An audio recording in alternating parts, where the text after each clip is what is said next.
ये आकाशवाणी रायपुर है। छत्तीसगढ़ी समाचार बुलेटिन के संग सुहेल खान यजदानी के जय जोहार। अब सुनाओ आज के प्रमुख समाचार। छत्तीसगढ़ विधानसभा के बजट सत्र के तीसरे दिन काली ले राज्यपाल के अभिभाषण में धन्यवाद प्रस्ताव ऊपर हो ही चर्चा। सरगुजा जिला में आज होए सड़क हादसा में एक परिवार के 4 झिन मनखे मन के मौत, 7 झिन घायल। और महाशिवरात्रि के पर्व आज देश भर में बड़ उत्साह और श्रद्धा के संग मनाए जावत है। प्रयागराज महाकुंभ आज सिरावत हवे। छत्तीसगढ़ विधानसभा के बजट सत्र के तीसरे दिन काली राज्यपाल के अभिभाषण में धन्यवाद प्रस्ताव ऊपर चर्चा शुरू हो ही। विधानसभा अध्यक्ष डॉ रमन सिंह सदन में बताइन कि राज्यपाल के अभिभाषण ऊपर धन्यवाद प्रस्ताव में 27 और 28 फरवरी के चर्चा करे जाही। एकर ले पहली काली सदन में प्रश्नकाल और ध्यान आकर्षण सूचना के संगे संग आने सरकारी और विधायी काम बुता घलो निपटाई जाही। प्रदेश के रायपुर, बिलासपुर और नवा रायपुर में काम करैया माई लोगिन मन बर सुरक्षित आवास के सुविधा देवाए खातिर 6 ठीन छात्रावास बनाए जाही। एखर बर केंद्रीय वित्त मंत्रालय हा विशेष पूंजीगत सहायता योजना के तहत 202 करोड़ रुपया के मंजूरी करिन है। ये पैसा ले रायपुर नगर निगम डहर ले तेलीबांधा और टाटीबंध में 250 सीटर और भैंसथान में 223 सीटर माई लोगिन मन बर छात्रावास बनाए जाही।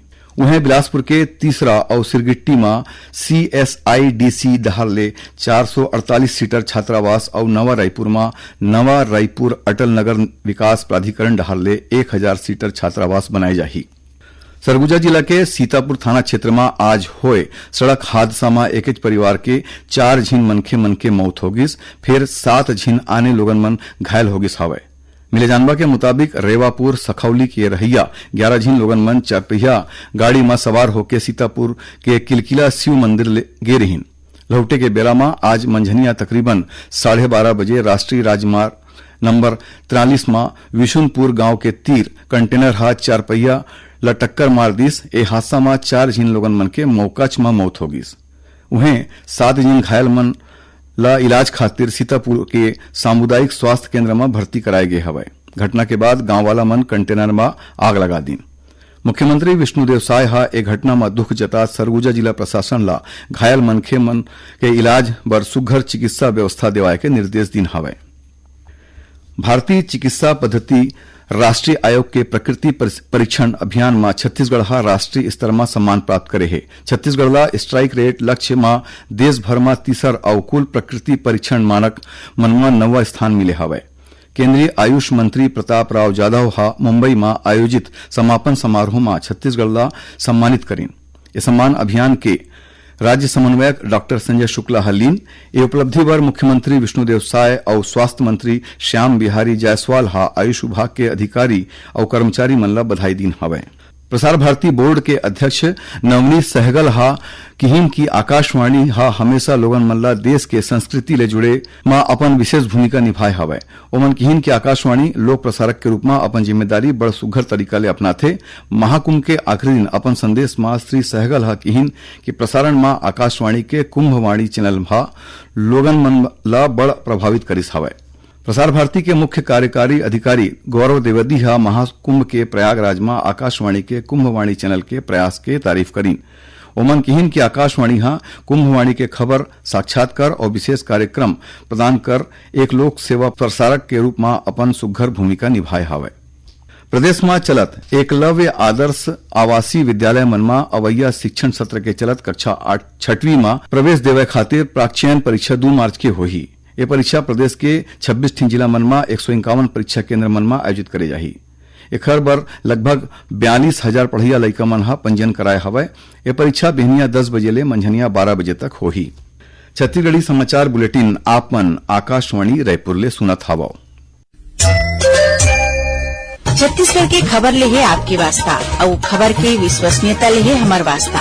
आकाशवाणी समाचार रायपुर के प्रादेशिक समाचार बुलेटिन के संगे संग हमार समसामयिक कार्यक्रम आप रेडियो के संग अपन मोबाइल में घलो सुन सकत हो।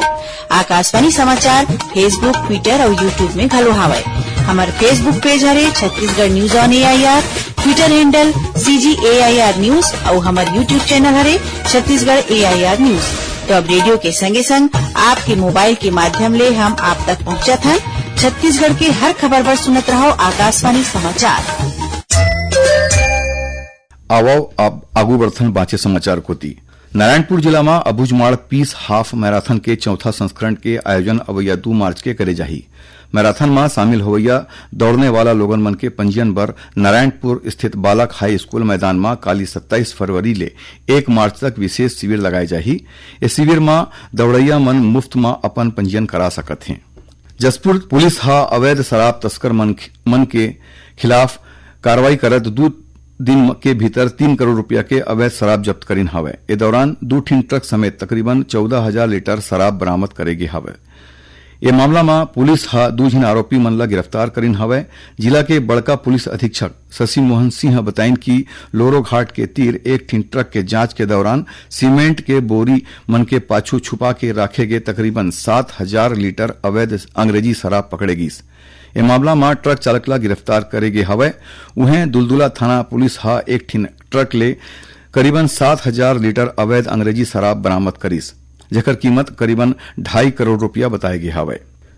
महाशिवरात्रि के पर्व आज देश भर में बड़ उत्साह और श्रद्धा के संग मनाए जावत है। राजधानी रायपुर समेत प्रदेश के जम्मो शिवालय मन में बिहनिया ले ही महादेव ऊपर पानी चढ़ाए और पूजा पाठ करे खातिर श्रद्धालु मन के भारी भीड़ उमड़त है। ए मौका में श्रद्धालु मन हा नंदिया मन में पुण्य स्नान घलो करीन। उहें गरियाबंद जिला में महानदी, पैरी और सोंढूर नदी मन के त्रिवेणी संगम में आयोजित राजिम कुंभकल्प मेला में आज बिहनिया हजारों लोगन मन पुण्य स्नान कर कुलेश्वर महादेव के पूजा करीन। ए मौका में नागा साधु मन के संग आने अखाड़ा ले पहुंचिन साधु संत मन हा शाही स्नान करीन। 12 फरवरी ले शुरू हुए ए मेला आज सिरावत हवे। ओती जांजगीर चांपा के धार्मिक नगरी खरौद में लक्ष्मेश्वर मंदिर में आज भिनिया ले भक्त मन के भीड़ रहीस। 8वीं शताब्दी में बने ए मंदिर में दर्शन करे खातिर बड़ संख्या में श्रद्धालु मन पहुंचत हैं। शक्ति जिला के तुर्री धाम में घलो भगवान शिव के दर्शन खातिर भक्त मन के लंबा कतार लगे रहीस। तुर्री धाम में महाशिवरात्रि के मौका में 15 दिन बर मेला लगथे। वहीं रायगढ़ जिला के गौरी शंकर पहाड़ स्थित शिवालय और निकले महादेव मंदिर मन में बिहनिया ले भक्त मन के भीड़ देखेगिस। बेलपत्र, धतूरा, दूध, दही, घी, शहद, गंगाजल ले भगवान भोलेनाथ के अभिषेक करे जावत है। ऐसनेच बलरामपुर जिला में राजपुर के ओकरा कोठी पत्थल स्थित शिव मंदिर में श्रद्धालु मन के भीड़ रहीस। यहाँ अखंड रामायण पाठ, भजन कीर्तन और मंत्र पढ़े के संगे संग भगवान शिव के पूजा पाठ करे जावत है। उन्हें कई ठीन जगह मन में भंडारा घलो चलत हवे। विश्व के सबले बड़का आध्यात्मिक और सांस्कृतिक समागम महाकुंभ आज महाशिवरात्रि के पावन पर्व में प्रयागराज में संपन्न होवत हवे। देश भर ले आए श्रद्धालु मन प्रयागराज में आज बिहनिया ले ही संगम और आने घाट मन में डुबकी लगावत हवे। 13 जनवरी के शुरू हुए महाकुंभ में अब तक 64 करोड़ 60 लाख ले ज्यादा श्रद्धालु मन डुबकी लगा चुके हवे। 144 बछर में सिर्फ एक बार होवैया दुर्लभ खगोली संयोग ले ए बछर महाकुंभ के महत्व और बढ़ गे हवे। आखिरी में प्रमुख समाचार एक घाव फेर। छत्तीसगढ़ विधानसभा के बजट सत्र के तीसरे दिन काली ले राज्यपाल के अभिभाषण में धन्यवाद प्रस्ताव पर हो ही चर्चा। सरगुजा जिला में आज हुए सड़क हादसा में एक परिवार के 4 झीन मनखे मन के मौत, 7 झीन घायल। और महाशिवरात्रि के पर्व आज देश भर में बड़ उत्साह और श्रद्धा के संग मनाए जावत है। प्रयागराज महाकुंभ आज सिरावत हवे। एकरे संग छत्तीसगढ़ी समाचार बुलेटिन इहे सिरावत है। जय जोहार।